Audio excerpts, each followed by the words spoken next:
Well, well, how many times, di ba, na sinabi basta't nasa Malolos kami with the Speaker and Senator Ligarda and with Senator Villar that time na pinapakiusap, if you stop PI, which is wala naman kami ng PI, na they will embrace RBH 6 and they will pass that RBH 6 before March.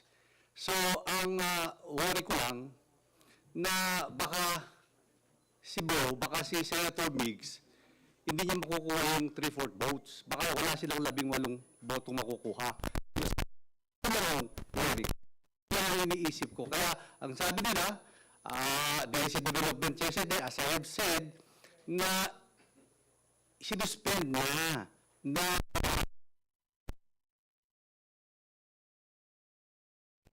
sinasabi nila, and few senators na tignan pirma.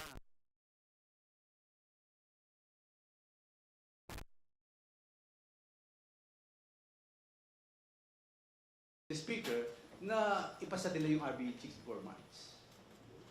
Sir, ito pa po, may violation ba dun sa sinasabing kami pag-meet yung speaker dun sa mga nagpupustong petition? Alam mo, lahat naman nakikipag-meet kay Speaker eh. Alam mo, pag nakipag-meet kay Speaker, gusto ba picture taking, lahat naman kami, di ba? Yung mga bisita, lahat gusto makita si Speaker, aakyat sa taas, ang daming tao. Sabi niya, SDS, pwede magpa-picture kay Speaker. Ang daming umihingi ng tulong kay Speaker. Di ba? Not only that, ang dami talagang various helps. Sapagkat alam natin, nakakatulong naman po si Speaker. So sir, walang meaning po yung mga pictures na nilabas? It doesn't mean anything? Para sa akin yung pictures, wala. Kasi yan, normally, ginagawa natin lahat yan. Grupo kami, picture kami. Pero that meaning to say, may pinag-uusapan tayo nito. Di ba? If I may just add, no, I mean, let's not take things out of context. Let's remember that, as public servants, bahagi po talaga ng trabaho namin yon, tulad ng sinabi ni SDS, no, na lahat ng tao gusto kami kausapin, lahat ng sektor gusto makipanayam, ang ating speaker, lahat ng mga grupo na ano man ang kanilang interest sa buhay o ng kanilang organisasyon, gusto makaharap ng speaker. And like any Filipino meeting, it always ends with a picture. So sa akin, it shouldn't be taken with malice.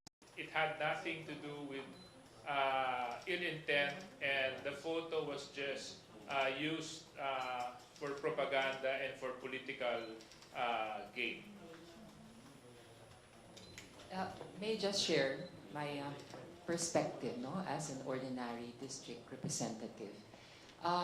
Questions have been thrown and doubts have been cast on the nature of the People's Initiative, no?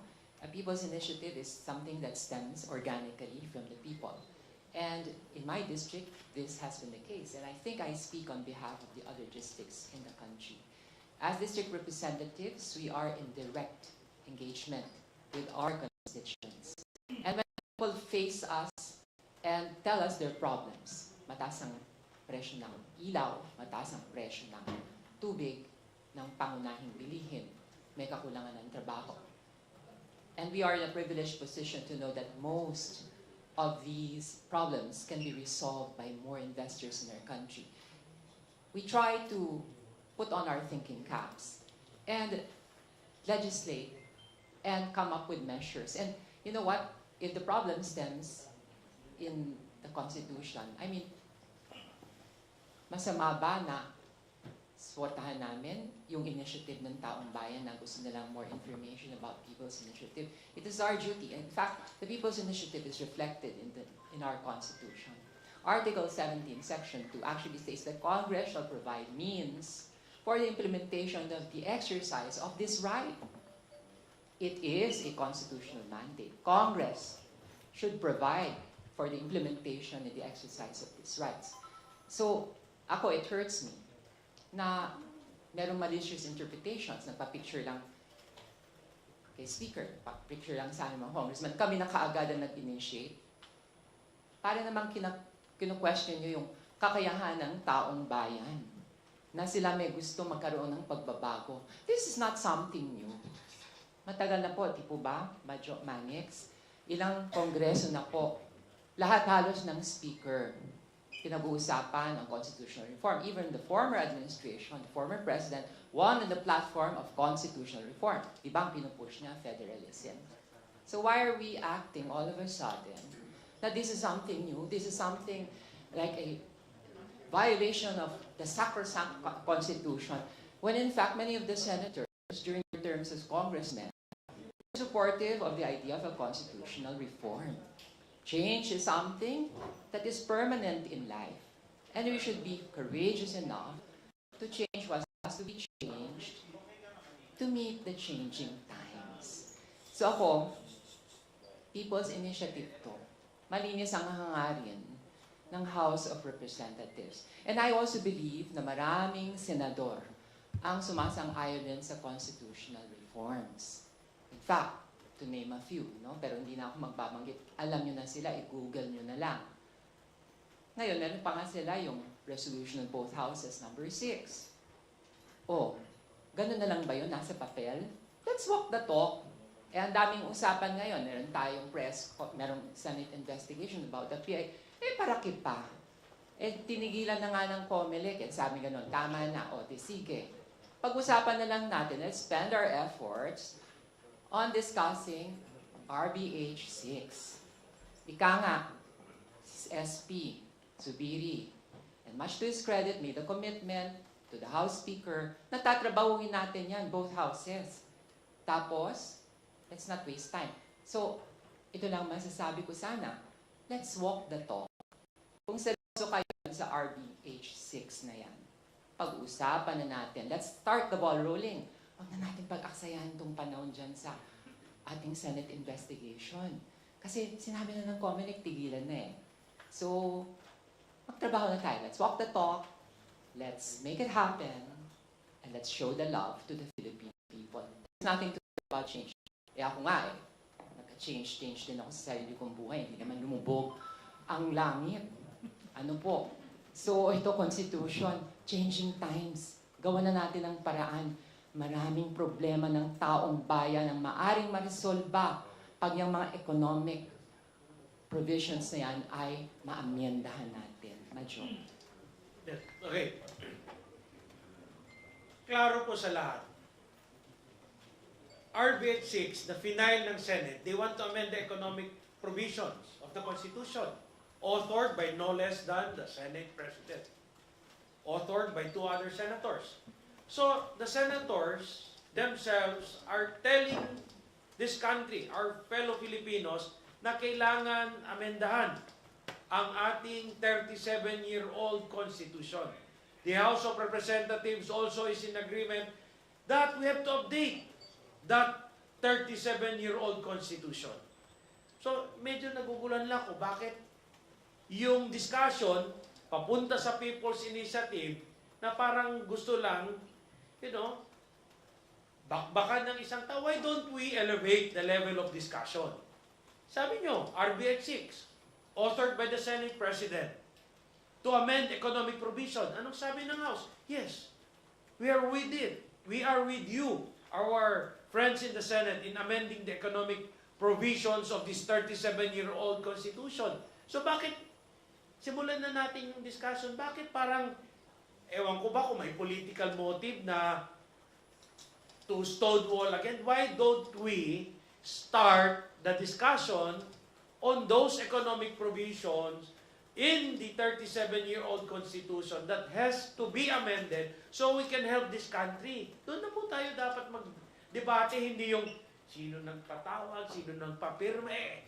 The People's Initiative probably would not have happened this year if all the former speakers, Speaker Belmonte, Speaker Bebot Alvarez, Speaker Velasco, sino pa, lahat ng mga speaker na dumaan, had their proposal to update the 1987 Constitution, been heard, their proposals discussed, debated, and passed.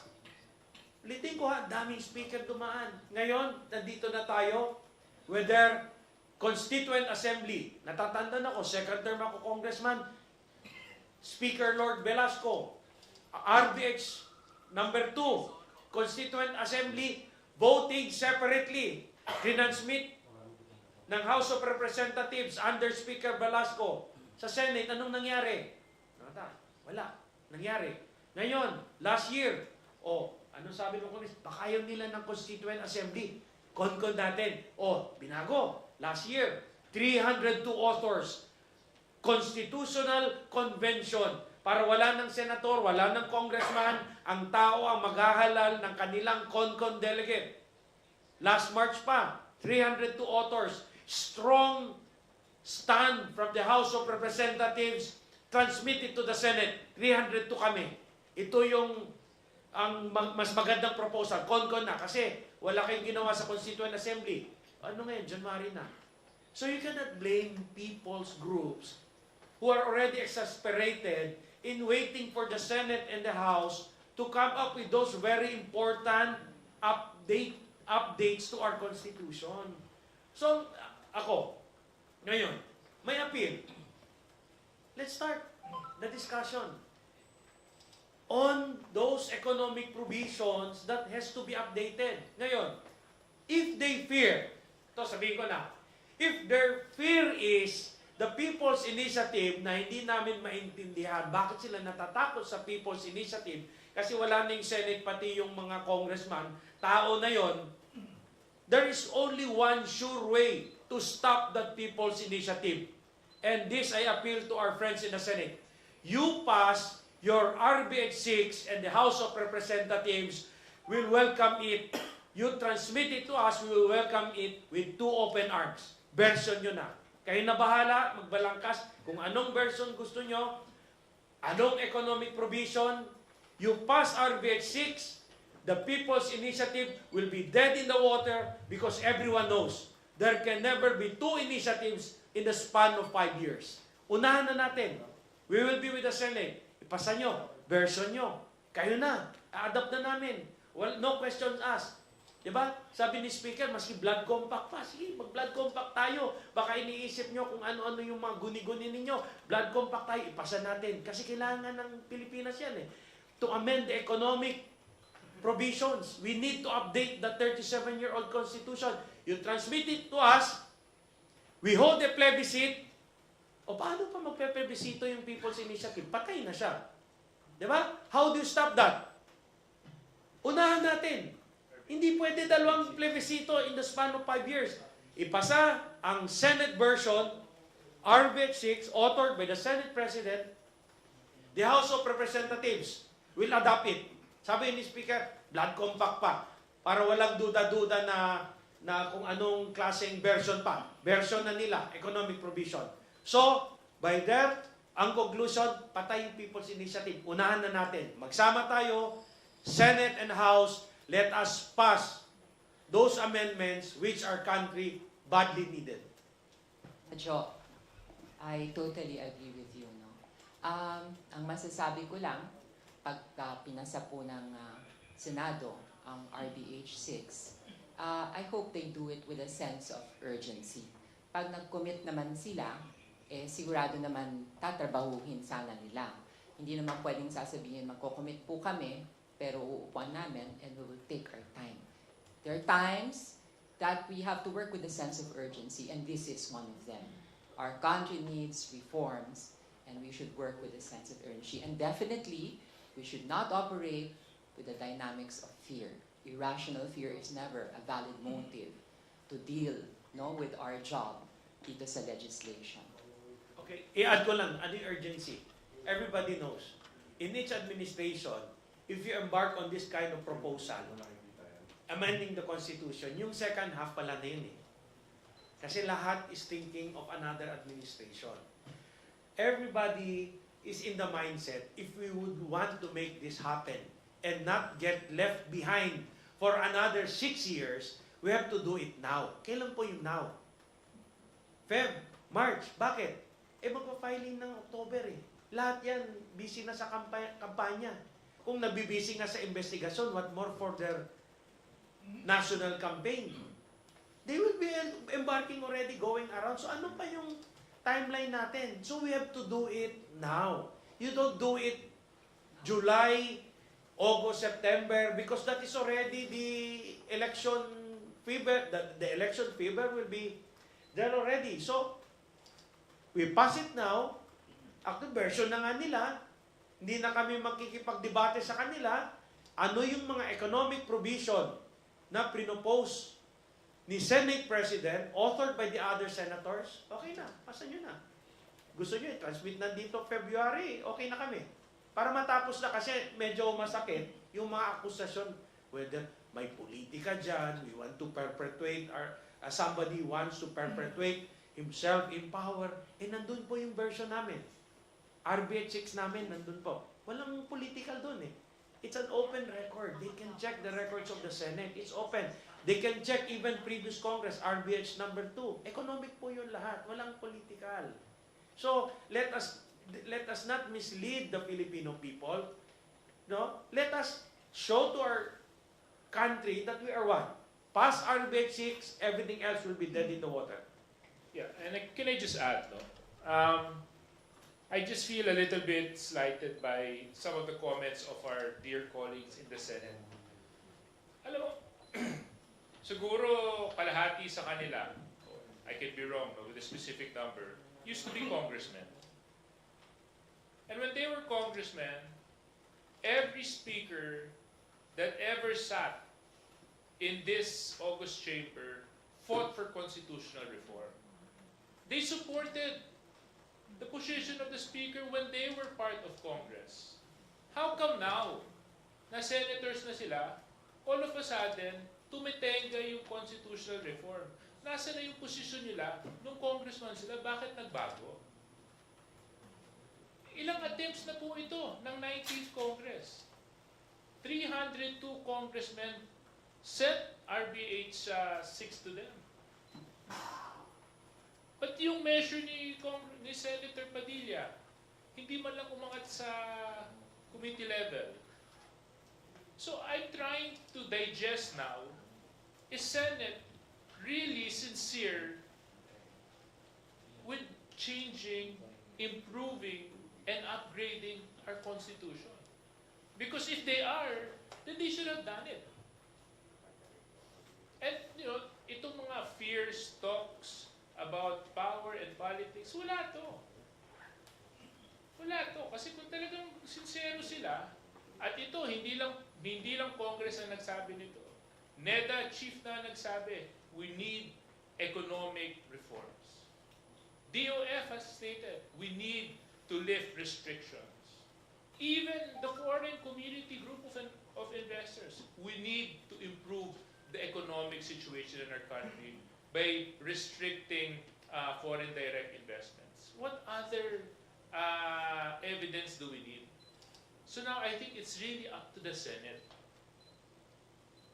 to prove to the Filipino people that they are sincere and consistent with their position.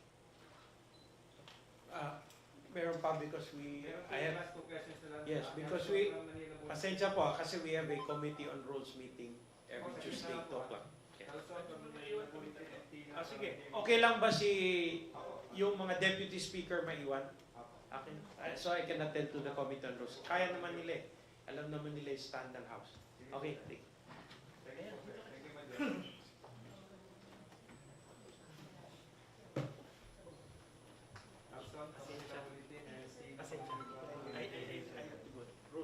Hello po, good day po. This is for everyone. This has to be asked po, I think. Regarding Senator Imus inquiry, you think it's simply meant to be a hatchet job against the Speaker? Yun po kaya talaga ang punto nito.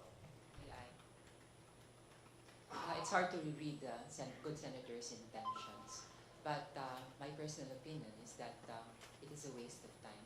Really, it's Newton academic because the COMELEC has already stated its position for the PI to stop. So I think we would rather, it would be better if the Senate focuses its time and attention to RBH 6 if they're really intent and sincere to push for constitutional reforms. Yes, I would like to echo the sentiments of Congresswoman Geraldine. Yes, it's a circus. I mean, multi-academic na eh. Nag-rule na yung COMELEC kahapon and bang, suspended na muna yung signatures. So technically, yung People's Initiative, wala na yun. So I mean, why have a hearing? Diba? Why don't we move forward already? When this has been set aside, let's move forward with the Senate bill, let's move forward with the House resolution, just so that we can push the discussion faster. Kasi another stumbling block na naman to na ginawa ng Senate para umusad na naman yung discussion sa charter amendments.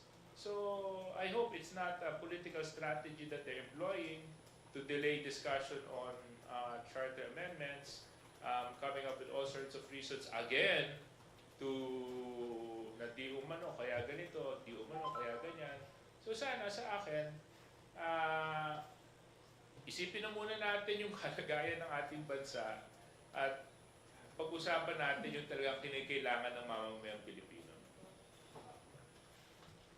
Tsaka kung napanood nyo, excuse me, kung napanood nyo yung start ng hearing, pinapakita lahat si Speaker, no? Alam mo, si Speaker palagi pinapakita, yung PI, pero sa totoo lang po, no? Kami pong mga congressmen, congresspersons, during break, halos wala po dito sa bansa ang mga congressmen. Ako, like for example, ako, dumating po ako December 13, ay January 13 na. Pero nalaman ko na lang po yung mga signature na yan. Talagang yung mga taong bayad sila mismo nagpipirma. Number 2, yung may gastos yung gobyerno, wala pong, ako sa distrito ko, ni 5, and other districts, wala pong humingi ng pera, hindi kami nagbigay ng pera. Lalong-lalo na yung pera ng kaban, wala po kami binigay dyan. Kaya ang ano ko po dyan, tigilan na po yan. Ang tanong ko po, ano talaga ang gusto nyo? Mga senador, mahal ko po kayo, kami po mga congressman, kaya we are co-equal. Ano po talaga gusto nyo? Gusto nyo bang ibasa yung RB 6 o hindi? Sabihin nyo lang po yung totoo para alam natin. Yung PI, naka-stop na po. Kaya kung pwede po, itigilan natin to. Puro yung pamimili ng signature ang pinag-discuss nila sa Senado. At ngayon, nandun si Congressman Marcoleta. Si Congressman Marcoleta, in-explain niya. During the time of Belmonte, si Speaker Belmonte, pumasa. During the time of Speaker Lord, pumasa. During the time of Speaker Romualdez now, pumasa. Ano nangyayari sa Senado? Dinidedma. Yan ang sinabi ni Congressman Marcoleta. Ano ba talaga gusto nyo? Kaya pag si Congressman Marcoleta ay nagsasalita, sinisegue nila yung issue. Dinadala nila sa mga nakatakip na mukha. Doon nila binabato yung tanong. So ako po, simple lang, ano ba talaga ang gusto nyo para matapos po tayo? Salamat. Actually, just to add to what SDS Dong mentioned, I was following the hearings in the morning, but when they started to control the discussions, when Congressman Dante Marcoleta and former Congressman Guido Garbin were explaining at pinuputol, hindi binibigyan ng pagkakataon makatapos ng kanilang ipinapaliwanag, ay sabi ko, tapos na to. Wala na to, hindi na to para sa katotohanan. Iba lang hinahabol nitong hearing na ito. Yes, JJ Suarez, napapanood ko nga paano nakakat. And I really thought there was this thing about interchamber courtesy. Parang joke lang ho to, no? Parang ang interchamber courtesy only exists pag election time. Ba't kailangan tayo mga congressional districts? Joke lang po yun, ano ho? Pero ako nagpapasalamat kay P-Word ka dahil dumating si Congressman Marcoleta doon. At least, nasabi niya yung side ng House of Representatives. Sige, tuloy. So, ayun po, sana it's time to walk the talk. Yun ang pananawagan namin sa aming mga colleagues sa Senado. Walk the talk. Kung talagang desidido kayo dun sa constitutional reforms na nakasaad dun sa RBH 6, trabahuin na natin, huwag na tayo mag-aksaya ng panahon. Make it happen. Sir, Doon po sa hearing, may mga pinakitang screen grabs kung paano i-launch yung PI, how to gather signatures. Can you please answer categorically kung meron nga po ba talagang utos from the House leadership, specifically from the Speaker, about PI? None at all. None at all. I mean, like personally, my family and I were out of the country. Latter part of December up until the first week of January. So, walang utos po sa amin. Tulad ng isinasalaysay di umano sa hearing na ginawa sa Senado. So, I don't know. I think that's some make-believe story that they're trying to create. No? So, now of course, I'm speaking from my point of view. DS Suarez and members of the press, let us not undermine the capacity of civic organizations to organize themselves and to unite for a certain cause. Eh kung pumasok man kami sa eksena ng mga kongresista, ulitin ko, Article 17, Section 2 of the Constitution states, this very explicit, the Congress shall provide means for the implementation, the exercise of this right. But in the case of my district and in so many districts, we are perfectly aware of the nature of this exercise. As the name clearly indicates, it is a people's initiative. And we are aware that it has to be as organic as possible.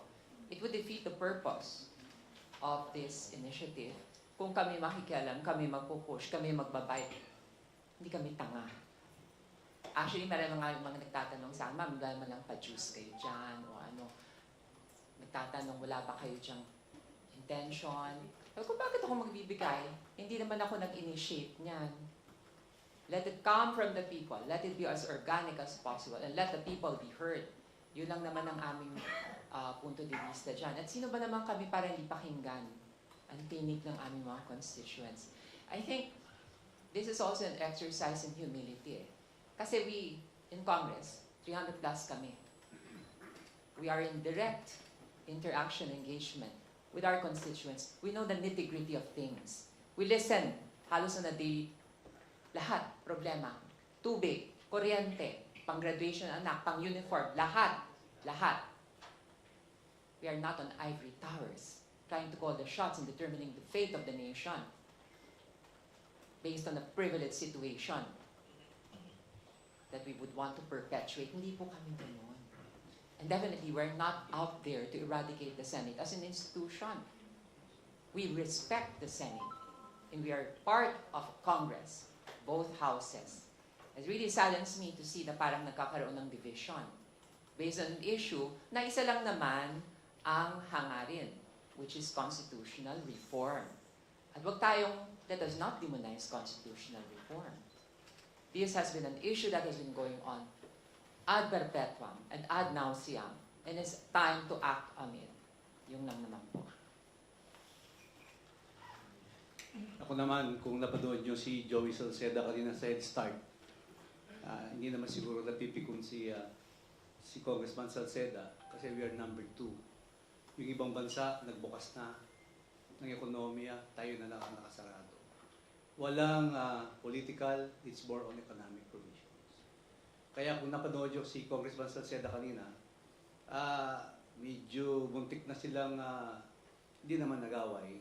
Yung boses ni Karen Davila, iba na yun. May pinipilit, pero ito si Congressman Salceda, ang pinipilit niya kung paano tayo maging competitive in terms of ekonomiya. We need investors, nakabukas na yung iba, ayaw nakasarado pa. So yun lang po. Hi, good afternoon, Hong Kong. I understand the measure review comment, pero may ask your reaction lang po sa naging statement kahapon ni SPCB na nakausap din daw niya si President Marcos and he said to upload the House of Representatives and other initiators of People's Initiative to stop the impact. Ano pong masasabi niyo dito? Kailangan pa po kaya ito? At may idea po ba kayo tungkol sa nagkakausap? Sino nagsabi ng spokesperson ng President ba? SP. Si SP. Okay, I think yung nature noong conversation, dapat ang presidente mismo mag-approach sa House kung totoo nga yung sinasabi ni SP. I'm not going to doubt his credibility. But I think that's a conversation that went on between the two of them. And kung meron man papahiwatig ang Pangulo sa House, I'm sure paparating niya diretso sa Speaker. Magkasama nga sila ngayon sa Vietnam eh. Hindi na itatawid yan sa pamamagitan ni SP Subiri, with all due respect.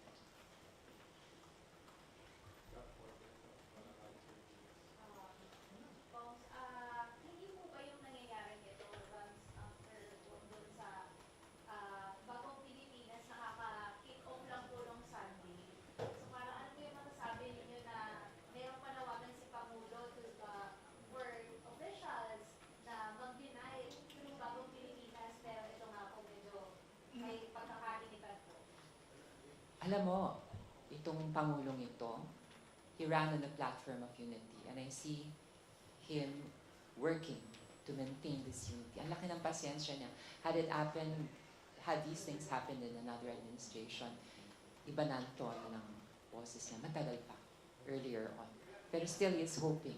And I feel that he's working to maintain this unity, which our country badly needs. Kami naman sa Kongreso at Senado, I think, nagkakaisa tayo sa isang layunin eh. Constitutional reform, meron silang RPH 6. Kami dito, meron na-associate kami dito sa People's Initiative. What's the point of discussion here? What's the point of dissent here? Wala naman dapat eh. So kaya nga ulitin ko ang pananawagan ni Major Manix, ni Deputy Speaker Gonzales, at saka ni Deputy Speaker Suarez na focus na tayo doon sa RPH 6. Huwag na nating pahabain pa itong Senate investigations. Kasi, what are you out to find out? Tapos na yung usapan eh. Tapos na. Just my reaction, and this is my personal reaction. I think it's the Senate should look at themselves in the mirror. For the past few weeks, the House has been quiet. We've respected their opinions and decisions, and some of their statements have been very hurtful for a lot of congressmen. Kaso lang nakita niyo naman kami mga congressmen, tinanggap po namin yon tahimik. Kaso lang hindi po namin, kaso lang aaminin ko po sa inyo, nasaktan po. Kunyari, nung sinabi po nung ilang senador na hindi nyo pwedeng ikumpara ang Senado sa Kongreso. Bakit hindi? Parehas po tayong bumubuo ng Congress. We're co-equal legislative branch. Just because ba they're elected national, mas mataas na sila kaysa sa amin. Minamaliit kami kasi distrito lang daw ang tinatayuan namin at nire-represent namin. At yung mga party list, sobrang liit daw ng boto, hindi pwede ikumpara sa kanila. Pagmamaliit yun. At sa ako talaga, medyo nasaktan po ako doon. Misis ko, party list ako, district. But of course, I'm not limiting my job and my responsibilities to my local affairs only. I look at myself as a national elected official whose scope is also the entire Philippines, not just my district. Yes, I may focus 70% of my attention to my district, but also a lot of my attention pertains to what is relevant to the country. So please, I mean, my dear senators, huwag niyo kami maliitin. Nakakasakit po yun. At saka yung mga ganong statements, sinasabi niyo po na po, that is what creates divisiveness. That is what creates discord. And that goes against the very nature of bagong Pilipinas na ipinaglalaban ng ating Pangulo na magkaisa at magtulungan. Di ba? Kaya nga, sabi ko sa inyo, let the senators look at themselves in the mirror. You know, let's not talk about what's trending in social media. Let's have the hard discussions. Let's have the difficult conversations. Let's push for charter amendments, and let's move this country forward. Alam mo, ako po, sasabi ko lang, Ako medyo, may tatanong lang ako sa iyo, SDS. ano yun? Pwede ba ako magtanong sa SDS? Basta't yung Senado, masarap ang buhay. Alam mo, bakit hindi itong konstitusyon na to, 1987 konstitusyon, parang talaga sila ang, yan, nag-enjoy sila. Tingnan mo comparative. Kung narinig niyo si Congressman Ace Barbers kahapon, ang mga from Congressman Governor down the line, 3 years lang kami. 2 eleksyon, 3 termino. Kami ang santungan ng bayan ng mga tao. Pag may problema, kalamidad, kami ang malapit na malalapitan. Tignan mo yung mga senador. Ang senador ay may 6 na taon sa isang termino. Tapos, meron pa silang re-election na isang termino. Bali, 12 taon. Kaya po masarap, di ba? Bakit hindi masarap? Kung halimbawa midterm ka, may eleksyon ng nasyonal, presidente at vice president, you can run for vice president or president. Kung matatalo ka, pwede kang maging senador ulit. Di ba? Parang nakikita ko po dito, parang hindi fair. Pero hindi po namin question yun. Ang gusto po namin, dahil nasa batas naman po yun. Kapag natapos yung 12 years nila, magpapahinga lang po sila for 3 years and then they will go back as senator. Kami po, 3 years, magpapahinga kami ng 3 taon. Pero anong sinabi ni Monsod, Commissioner Monsod, kailangan, during our hearing, kailangan yung senador, pag natapos yung 12 years nila, kailangan magpahinga sila 6 years. Pero nagpapahinga lang po sila 3 years. Kaya siguro, ganyan ang naiisip nila, wala nang plastikan dito. Wala nang plastikan dito. Yung abolition, mawawala yung Senado. Kung narinig niyo po ako, guni-guni niyo lang po yun. Wala po sa isip namin yun. Wala sa isip ni Speaker yun. Wala sa isip ng mga congressman yun.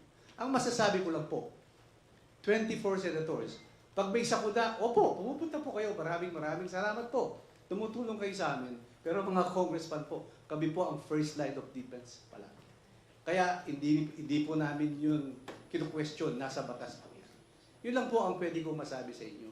Kaya wag po kayong mag-alala. Hindi naman po mawawala yung Senado. 6 na taon kayo, may re-election kayo, another 6 years. Kami, may 3 years.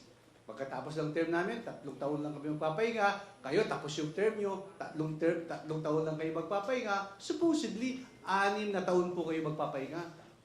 Mga kaibigan natin sa Senado. So yun po, nasagot ko pa yung tanong, no?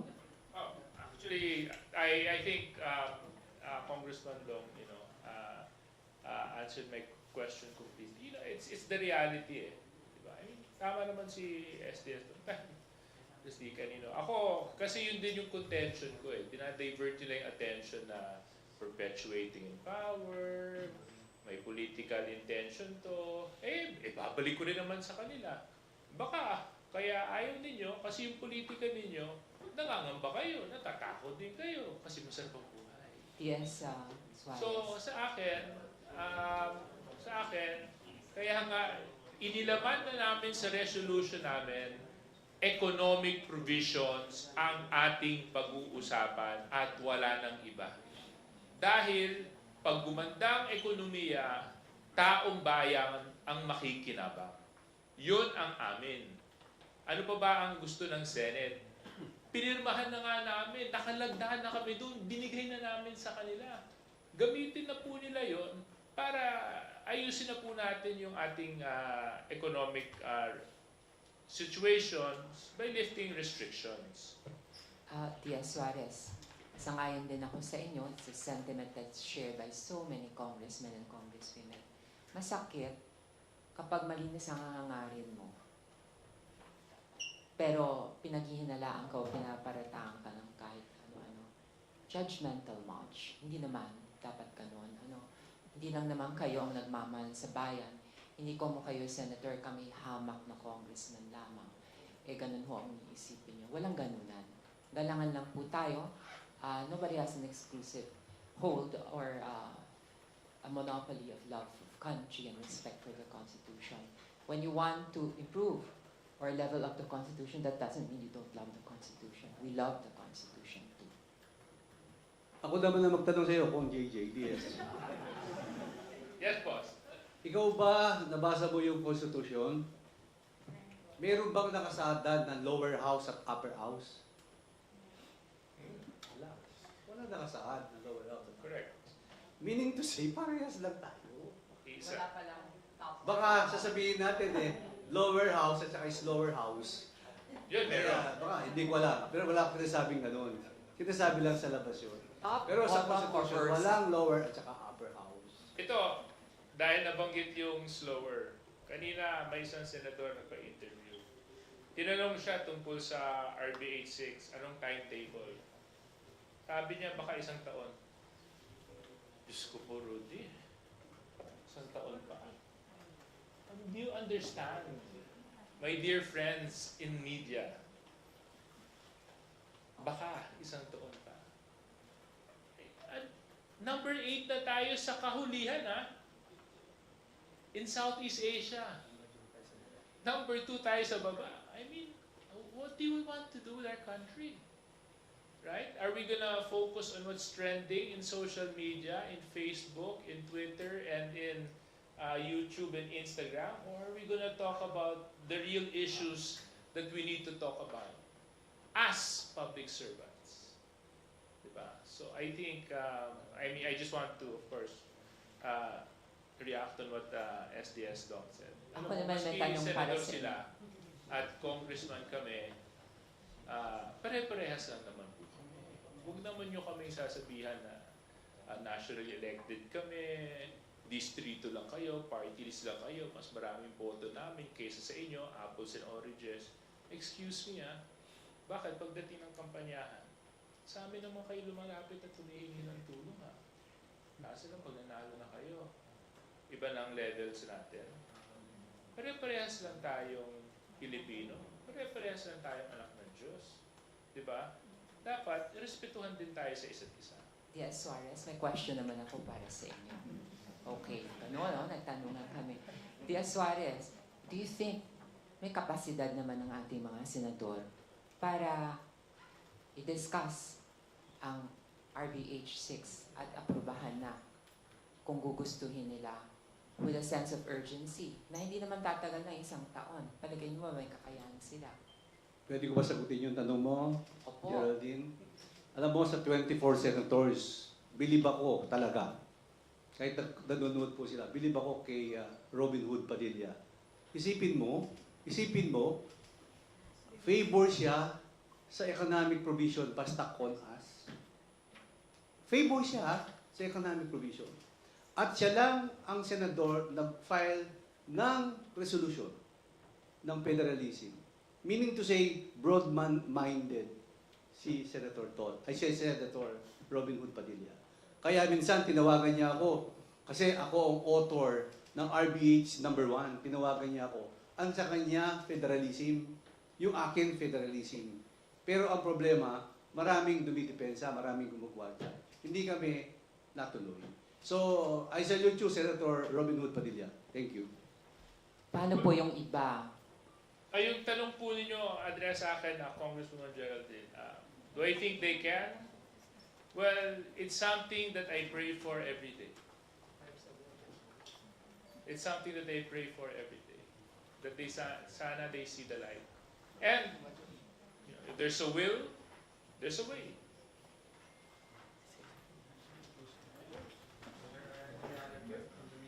Magtanong na kayo kasi baka mamaya kami na magtatanong sa inyo.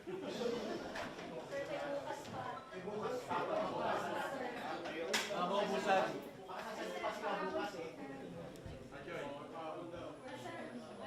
Senator Marcos is making a monster out of Speaker Romualdez na bibili in Canada kasi kapag may disaster, he is sending a helping hand. With this words ko kasi may negative impact yan sa public perception. Any comment po? We are not mind readers, actually. It's hard to guess the intention of the good Senator Marcos, and we have to assume that she is doing it with the best of intentions for our country. In the same way that we should assume that the House Speaker works with the best interest of the Filipino nation at heart. So yun lang ho masasabi ko. Is between them and God. And of course, sa public perception naman po, the achievements and performance of our speaker will speak for themselves. So walang feeling insecure po dito sa House of Representatives. Taas na po kami, malinis ang aming hangarin. We're working and doing our part. So I think the Senate should also correspond and medyo tapatan din naman yan. No? Pinagmamalaki nga natin, D.S. Suarez, pati sa rollout ng ating social services sa ating mga distrito. Ang total niyan, meron tayong pondo ng 20 billion pesos sa mga tupad, AIX, etc. etc. 80% ng rollout dito sa House of Representatives. Maitanong ko doon sa Senado, 24 lang naman sila. They have bigger amount ng kanilang social services funds. Parang kailangan pa yata yan nilang tapatan. Friendly challenge lang naman po sa kanila na roll out na po nila yung mga social services. Yan po ay ginagawa ng aming House Speaker. Kaya wala akong dahilan kung bakit maging masama ang perception ng taong bayan. Bagkus, alam namin yan, sa aming mga distrito, mataas po ang pagtingin at paggalang sa aming Speaker. Yeah, and also, I think if you want to evaluate the speaker, check his performance and check the performance of the 19th Congress.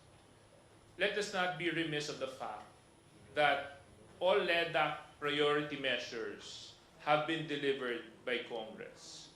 All priority legislative agendas have been approved by Congress.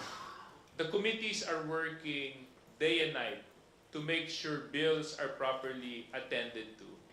When it comes to social services, nakita nyo naman yung ikot ng ating speaker sa iba't ibang mga probinsya para lang siguraduhin na maayos ang implementasyon ng pera ng Kaban ng Bayan pagdating sa services na dinadaloy sa bawat probinsya.